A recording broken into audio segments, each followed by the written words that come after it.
चोपडा शहर ऑनर किलिंगनं हादरलंय। प्रेमविवाह केल्यानं वडिलांकडून मुलीवर गोळीबार करण्यात आलाय। या गोळीबारात मुलीचा जागीच मृत्यू झालाय तर जावई गंभीर जखमी आहे।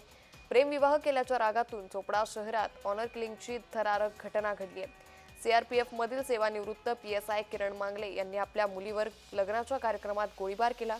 या गोळीबारात मुलगी तृप्ती मांगले हिचा जागीच मृत्यू झालाय तर जावई अविनाश वाघ हा देखील गंभीर जखमी झालाय। या घटनेनं संपूर्ण जळगाव जिल्हा हादरून गेलाय। तर सध्या किरण मांगले यांची प्रकृती गंभीर असून जावई अविनाश वाघ या दोघांना जखमींना जळगावच्या शासकीय वैद्यकीय महाविद्यालयात उपचारासाठी दाखल करण्यात आले। तर पोलीस या घटनेचा पुढील तपास करतायत। अविनाश आणि तृप्ती दोघं इथं चोपडा शहरामध्ये आल्या होत्या।